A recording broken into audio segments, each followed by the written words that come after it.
إنا نحن نزلنا الذكر وإنا له لحافظون به ونتوكل عليه ونعوذ بالله من شرور أنفسنا ومن سيئات أعمالنا من يهده الله فلا مضل له ومن يضلله فلا هادي له ونشهد أن لا إله إلا الله وحده لا شريك له ونشهد أن سيدنا ونبينا ومولانا محمدا عبده ورسوله الذي أرسل إلى كافة الناس بشيرا ونذيرا وداعيا إلى الله بإذنه وسراجا منيرا أما بعد فأعوذ بالله من الشيطان الرجيم بسم الله الرحمن الرحيم يا أيها الذين آمنوا كتب عليكم الصيام كما كتب على الذين من قبلكم لعلكم تتقون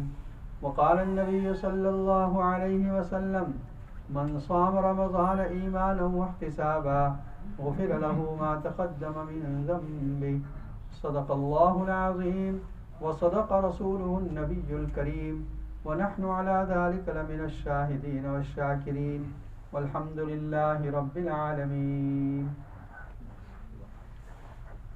عزیزان محترم، سب سے پہلے ایک بات بتا دوں کہ ہم ہر بیان سے پہلے جو خطبہ سنتے ہیں الحمدللہ سے لے کر اما بعد تک، یہ خطبہ دراصل نبی اکرم صلی اللہ علیہ وسلم کی سنت ہے۔ جب بھی آپ کوئی بات کہنا چاہتے پہلے آپ خطبہ پڑھتے تھے۔ اس کو خطبہ حاجت بھی کہا گیا، خطبہ تشہد بھی کہا گیا، اور لفظ اما بعد جو ہے اس کے معنی ہوتے ہیں بعد الحمد والصلاۃ، اللہ کی تعریف اور نبی صلی اللہ علیہ وسلم پر درود کے بعد اب ہم یہ کہنے جا رہے ہیں۔ سب سے پہلے لفظ اما بعد حضرت داؤد علیہ السلام نے استعمال کیا تھا۔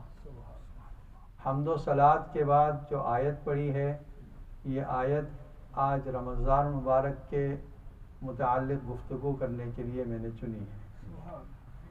اللہ تعالیٰ نے 12 مہینے مقرر فرمائے اور ان مہینوں میں رمضان کو سید الشہور بنایا۔ تمام مہینوں کا سردار یہ مہینہ ہے، اور یہ مہینہ کیوں سردار ہے؟ اس کی وجہ اس آیت کے بعد اللہ نے بیان فرمائی، شہر رمضان الذی انزل فیہ القرآن، رمضان کا مہینہ جس میں قرآن نازل کیا گیا۔ یاد رکھیں پورے قرآن میں لفظ رمضان ایک ہی جگہ استعمال ہوا ہے، یہاں پر شہر رمضان۔ اللہ ڈسکرائب کر رہے ہیں کہ واٹ از رمضان، خود اللہ اس کی تعریف فرما رہے ہیں، ڈسکرائب کر رہے ہیں الذی انزل فیہ القرآن۔ دیکھیے روزے تو ہے، لیکن اللہ نے رمضان کی تعریف جو کی ہے وہ قرآن کے ساتھ کی، کہ رمضان وہ مہینہ جس میں قرآن نازل کیا گیا، اور اگلی کتابیں بھی رمضان کے مہینے میں نازل کی گئی، چاہے وہ تورات ہو، چاہے زبور ہو، انجیل ہو، وہ بھی اسی مہینے میں نازل کی گئی۔ پھر یہ سوال ہوتا ہے کہ یہ کیسے ہوا، کہ رمضان تو خاص اس امت کے لیے ہے، تو پھر اگلی امتوں کے لیے یہ کتابیں کیسے رمضان میں نازل ہوئی؟ اس کا جواب یہ دیا کہ جب 12 مہینے اللہ نے مقرر فرمائے تو 9واں مہینہ جو ہے 9th منتھ، اس کو اللہ نے کتابوں کے نازل ہونے کے لیے مقرر فرمایا۔ ہر کتاب اس 9th مہینے میں نازل ہو رہی ہے۔ اس امت کے لیے وہ 9واں مہینہ رمضان کا مہینہ ہوا، اور قرآن بھی اسی مہینے میں نازل ہوا۔ تو گویا 2 مناسبت ہو گئی رمضان میں، ایک تو روزے کی فرضیت اور ساتھ میں قرآن کا نزول۔ اس وجہ سے رمضان کو اہمیت حاصل ہے۔ روزہ کیا ہے؟ ہر آسمانی مذہب کے اندر روزہ ہے۔ فاسٹنگ ان ایوری ریلیجن، جتنے بھی مذہب ہیں، چاہے وہ کرسچینٹی ہو، چاہے جوڈازم ہو، اسلام ہو، سب کے اندر روزہ ہے۔ چاہے وہ روزے کی کیفیت یا مقدار الگ رہی ہو، لیکن اس امت کے لیے اللہ نے خاص روزہ عطا فرمایا، صبح صادق سے لے کر غروب آفتاب تک کھانے پینے اور لذتوں سے رک جانا۔ اور یاد رکھیں یہ روزے کا جسم ہے، اور روزے کی روح یہ ہے کہ انسان اللہ کی ہر معصیت سے، ہر نافرمانی سے رک جائے۔ آنکھ سے جن چیزوں کو دیکھنے کو منع کیا، روزے میں انسان اس سے بھی رک جائے۔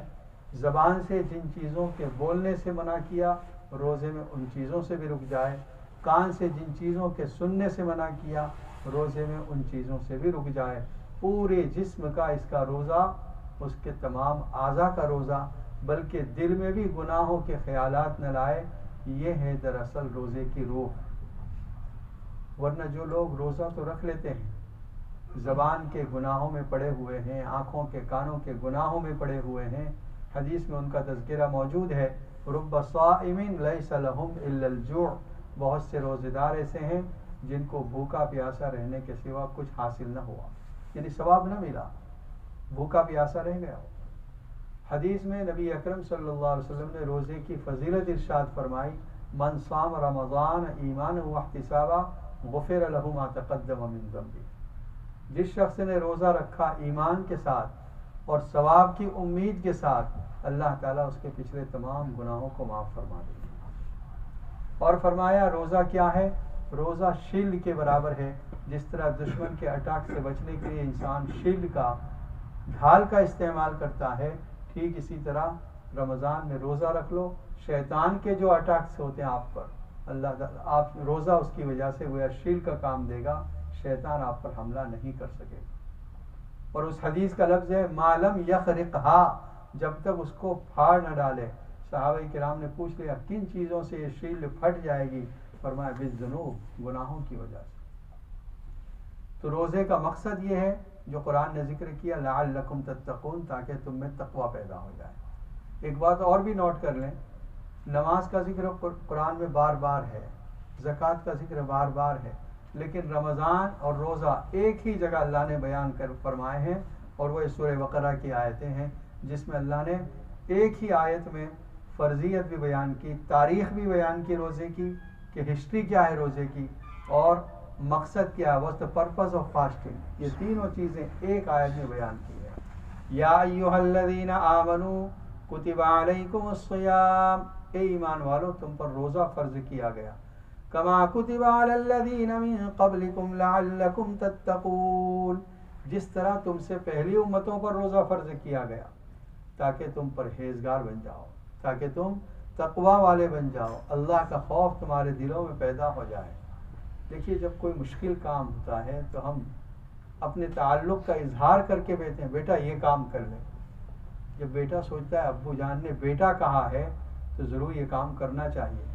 رب کا ہمارے ساتھ ایک تعلق ہے، ایمان کا تعلق، ہم اللہ پر ایمان لائے ہیں. اللہ تعالیٰ اس تعلق کو یاد دلا رہے، یا ایھا الذین آمنو، اے ایمان والو تم پر روزے فرض کیے گئے.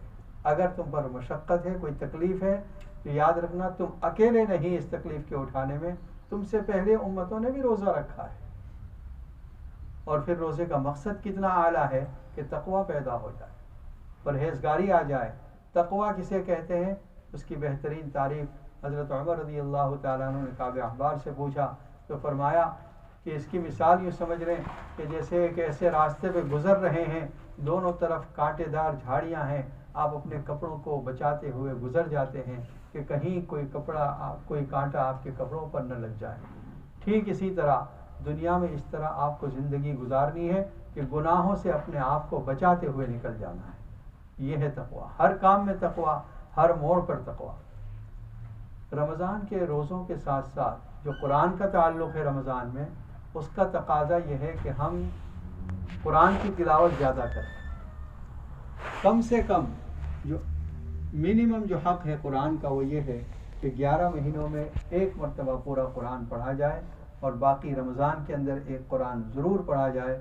یہ قرآن کا حق ہے.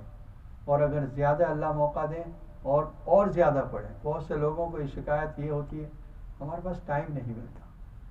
یاد رکھیں قرآن ایسا بابرکت ہے کہ قرآن کے پڑھنے سے آپ کے وقت میں برکت ہو جائے گی. وقت میں برکت کیسے ہوگی؟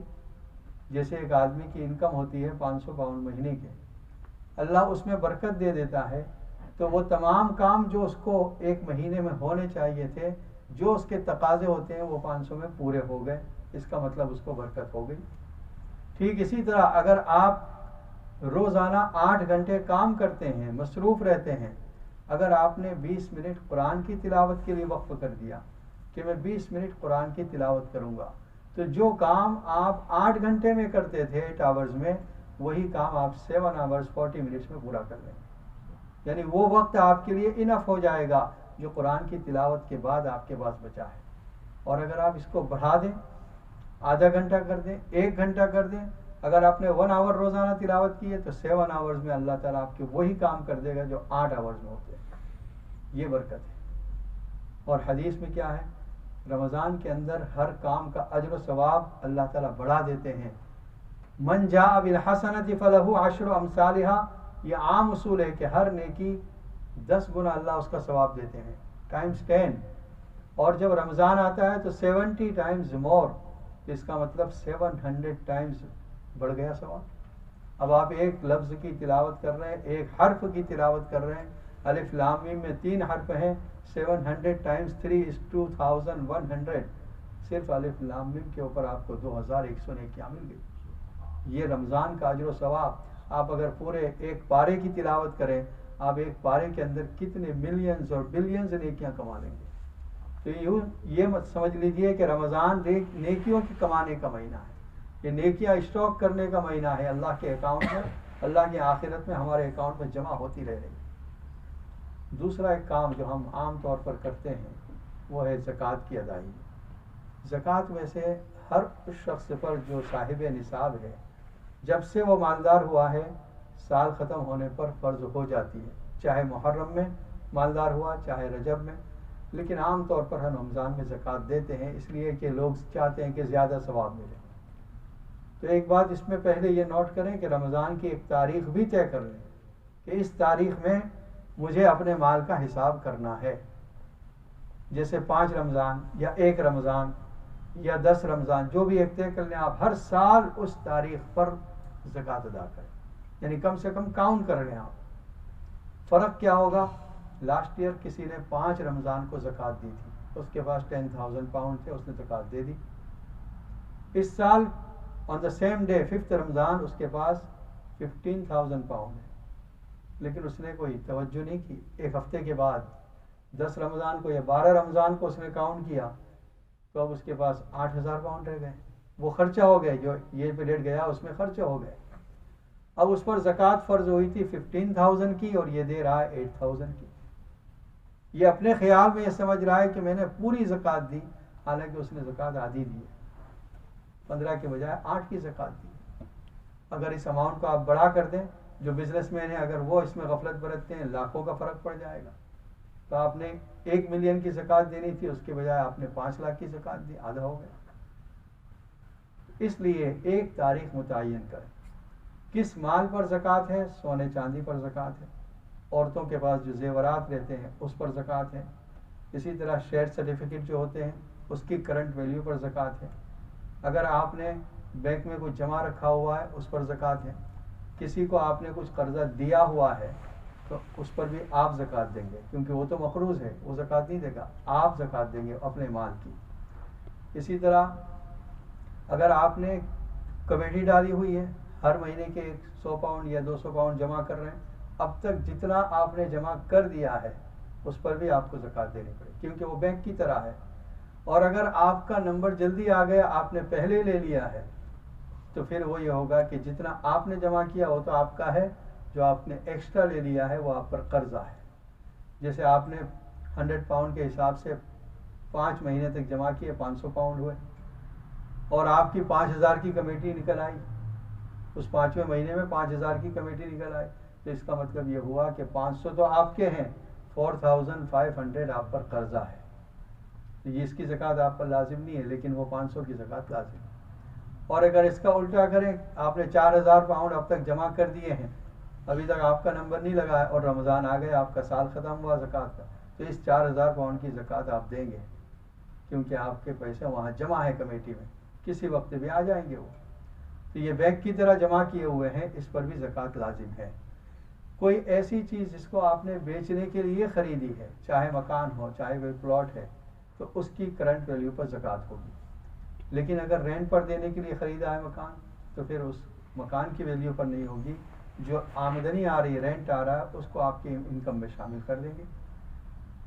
تو یہ تمام مال جس پر زکوٰۃ واجب ہے، اس دن میں آپ کیلکولیٹ کر لیں، کوئی ایک تاریخ میں اور زکوٰۃ آپ حساب کر لیں کہ اتنی زکوٰۃ مجھ پر فرض ہوئی، چاہے پھر آہستہ آہستہ دیتے رہیں، لیکن بہت زیادہ ٹرم لمبا نہ ہو، 2-3 مہینے 4 مہینے کے اندر اندر آپ زکوٰۃ دے دیا کریں۔ اچھا ایک مسئلہ اور سمجھ لیں، 40 تولہ سونا ہے، عورتوں کے پاس زیورات تولوں کی شکل میں، تو یہ مطلب نہیں کہ اب 1 تولہ زکوٰۃ دے دے گی تو 39 پر زکوٰۃ ہے، نہیں، وہ 40 پر زکوٰۃ ہے، وہ 1 تولہ تو نکل جائے گا، پھر اب تیرے پاس 39 رہ جائیں گے۔ ہر 40 تولے پر 1 تولہ زکوٰۃ نکالنا ہے، 39 کا حساب نہیں کریں گے، فل 40 کا حساب کیا جائے گا اس میں۔ کن لوگوں کو زکوٰۃ دی جائے؟ دیکھیے زکوٰۃ کا مستحق اگر کوئی رشتہ دار ہے تو اس کو زکوٰۃ دینے سے ڈبل ثواب ملے گا۔ ایک رشتہ داری کا آپ نے خیال کیا اور دوسرا آپ نے زکوٰۃ ادا کی۔ اسی طرح کوئی طالب علم کی مدد کر رہا ہے جو علم دین حاصل کرنے میں مصروف ہے، اس کا ڈبل آپ کو ثواب ملے گا۔ اور مستحق وہ آدمی سمجھا جاتا ہے جس کے پاس نہ سونا ہو، نہ چاندی ہو، نہ کیش ہو، اور نہ ایسی کوئی ضرورت سے زائد چیز ہے جس کی ویلیو نصاب کے برابر ہو جاتی ہے۔ جیسے آج کل موبائل ہر ایک کے پاس ہے، وہ غریب آدمی ہے، اس کے پاس کچھ نہیں ہے لیکن 500 پاؤنڈ کا موبائل ہے اس کے پاس، اب یہ ضرورت سے زائد ہے اس کے لیے، سادہ فون میں بھی کام ہو سکتا ہے، اگر وہ موبائل اس کا 500 پاؤنڈ کا ہے جس کا مطلب وہ مستحق نہیں رہا۔ اب آپ دیکھیں جن لوگوں کو ہم زکوٰۃ دے رہے ہیں کیا واقعی مستحق ہیں؟ اگر مستحقین کو زکوٰۃ دی جائے گی تو آپ کی زکوٰۃ ادا ہوئی۔ جان بوجھ کر کسی ایسے آدمی کو جو مستحق نہیں آپ نے زکوٰۃ دی تو زکوٰۃ ادا نہیں۔ ہاں اگر غلطی سے پہنچ گئی، آپ سمجھ رہے ہیں کہ یہ مستحق تھا، آپ نے دی اور وہ مستحق نہیں ہے حقیقت میں، تو زکوٰۃ ادا ہو گئی۔ لیکن آپ پوری کوشش کریں، خاص طور پر رشتہ داریوں میں لوگ بھیجتے ہیں، ان کے پاس سونا ہوتا ہے، چاندی ہوتی ہے، کچھ عورتیں کہتی ہیں ہم نے تو اپنے بچوں کے لیے رکھا ہے کچھ سونا تاکہ ان کی شادیوں میں کام آئے، بچیوں کے لیے رکھا ہے، پھر بھی اس پر زکوٰۃ ہے۔ اگر وہ اتنا ہے کہ زکوٰۃ دینے کے لائق ہے تو آپ زکوٰۃ دیں گی، زکوٰۃ آپ کو لگتی نہیں ہے۔ حتیٰ کہ کتابوں میں لکھا ہے حج کے لیے کسی نے پیسہ جمع کیا ہے، اب رمضان کا مہینہ آ گیا، اس پیسے پر بھی زکوٰۃ ہے، حالانکہ یہ عبادت کے لیے جمع کیا ہے، پھر بھی اس خرچ ہونے کے بعد نہیں ہوگی، ابھی آپ کے پاس ہے اس لیے زکوٰۃ دینا لازم ہے اس پر۔ اور ایک عبادت ہم رمضان میں ادا کرتے ہیں، تراویح کی عبادت، بہت اہم عبادت ہے۔ نبی اکرم صلی اللہ علیہ وسلم نے 3 دن جماعت کے ساتھ پڑھائی، اس کے بعد نہیں پڑھائی اس ڈر سے کہ کہیں فرض نہ ہو جائے، اور اس کے بعد صحابہ کرام اکیلے اکیلے پڑھتے رہے۔ حضرت ابو بکر صدیق کا دور بہت مختصر تھا، صرف 2 سال، اور اس میں بھی فتنے تھے، ختم نبوت کے خلاف مسیلمہ کذاب کا فتنہ جس نے مدعی نبوت ہونے کا دعویٰ کیا تھا، تو حضرت ابو بکر صدیق کا دور بہت بزی تھا۔ حضرت عمر نے جب ان کے دور میں رمضان آیا، سب کو ایک امام جو اس وقت کے بیسٹ ریسائٹر، سب سے اچھے قاری ہیں ابی بن کعب رضی اللہ تعالیٰ عنہ، ان کو امام بنا دیا اور کہا آپ نماز پڑھائی، اور وہ 20 رکعت پڑھائی گئی۔ یہ ریکارڈ ہے اور یہ تمام کتابوں میں ہے کہ حضرت ابی بن کعب رضی اللہ تعالیٰ عنہ 20 رکعت تراویح پڑھائی ہے، اور امت کا اتفاق۔ کوئی یہ کہے کہ حضرت عمر رضی اللہ تعالیٰ عنہ میں بھی کوئی ایسا کام کیا ہو جو نبی صلی اللہ علیہ وسلم نے نہیں کیا، یہ ہو نہیں سکتا۔ نبی صلی اللہ علیہ وسلم کی سنت کے خلاف حضرت عمر کوئی کام شروع کریں، یہ بھی نہیں ہو سکتا، اور وہ صحابہ جو ہزاروں کی تعداد میں اس وقت موجود ہیں وہ خاموش رہیں حضرت عمر کے اس فعل پر، یہ بھی نہیں ہو سکتا۔ حضرت عمر کا مقام کیا ہے؟ حدیث میں فرمایا لو کان بعدی نبی لکان عمر، اگر میرے بعد کوئی نبی ہوتا تو حضرت عمر ہوتے۔ اور حضرت عمر رضی اللہ تعالیٰ عنہ کے بارے میں لکھا ہے کہ 20 سے زیادہ اوور 20 ٹائمز آیتیں ایسی نازل ہوئی، حضرت عمر کی رائے بھی وہی، اللہ کی طرف سے حکم بھی وہی آیا۔ جیسے ایک مثال دے دوں، بدر کے موقع پر جو قیدی اریسٹ ہو کر آئے ہیں، حضرت ابو بکر صدیق کی رائے یہ رہی کہ ان کو مال لے کر چھوڑ دیا جائے، حضرت عمر نے یہ کہا کہ نہیں، ان کو قتل کر دیا جائے۔ نبی صلی اللہ علیہ وسلم رحم دل تھے، آپ نے حضرت ابو بکر کی صدیق کی رائے پر عمل کیا اور فدیہ لے کر چھوڑ دیا۔ اللہ کی طرف سے آیت نازل ہوئی، خیر جو آپ نے مال لے لیا وہ آپ کے لیے جائز ہے، لیکن ہونا یہ چاہیے تھا کہ ان کو قتل کر دیا جاتا۔ اللہ نے حضرت عمر کی رائے کے مطابق یہ فرمایا کہ ایسا ہونا چاہیے تھا، خیر جو مال لیا وہ جائز ہے۔ اس طرح کی 20 سے زیادہ آیتیں ہیں جو بالکل اسی طرح کا واقعہ ہوتا ہے اور اللہ تعالیٰ کی آیتیں نازل ہوتی ہیں۔ تو حضرت عمر رضی اللہ تعالیٰ عنہ کوئی ایسا کام کریں جو نبی صلی اللہ علیہ وسلم کی سنت کے خلاف ہو، یہ ہو نہیں سکتا، اور صحابہ خاموش رہیں، یہ بھی نہیں ہو سکتا۔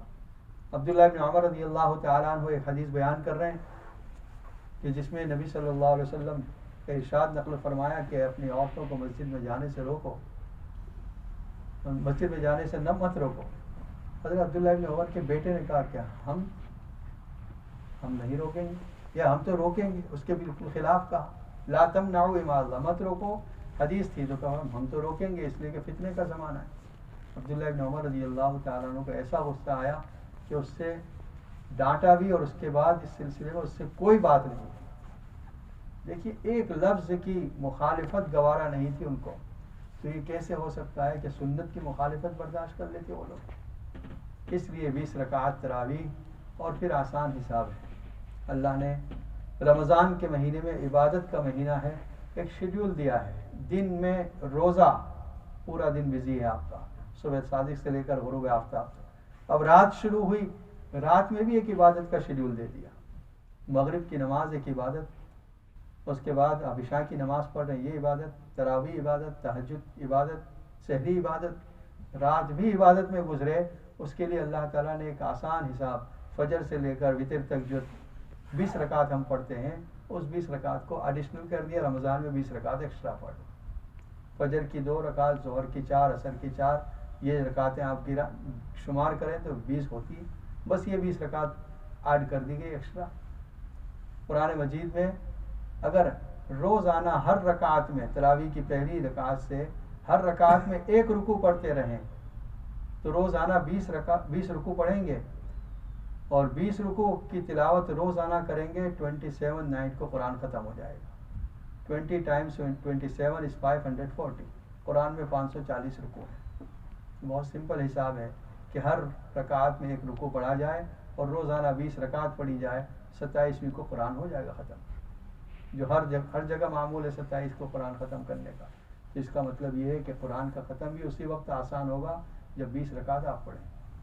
اور پھر دوسرا آسان سمپل ایک تھنکنگ جس کو کہہ سکتے ہیں کہ اگر اللہ کے یہاں ہم پیش ہوئے، اللہ نے حساب و کتاب لیا اور کہا چلو بھائی تراویح کا کاؤنٹ کرو، اچھا یہ کتنے لے کر آیا ہے؟ 8 لے کر آئے، 10 لے کر آئے، لیکن ہم نے تو 20 کہا تھا، تو کہاں سے لائیں گے ہم؟ عمل کا دور ختم ہو چکا ہے۔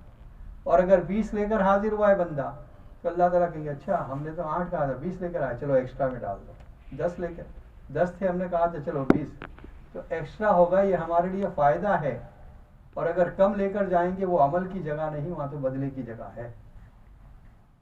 اور ایک اہم عبادت رمضان کے اندر اعتکاف کی عبادت ہے، اخیر عشرے میں اللہ کے گھر پر آ کر پڑے رہنا، دن رات اللہ کی عبادت میں گزر جائے، اس کی کوشش کرنا، اور شب قدر کی عبادت پا لیں، یہ ایک بہت بڑی عبادت ہے۔ حدیث میں ہے، جس قرآن کی آیت ہے لیلۃ القدر خیر من الف شہر، ایک رات کی عبادت 1000 مہینوں کی عبادت سے بڑھ کر ہے۔ خیرن کہا، یہ نہیں کہا مثل، اگر مثل کہا ہوتا تو equal to 1000 months، لیکن یہ better than 1000 months، اس کا مطلب 1000 مہینوں سے بہتر ہے۔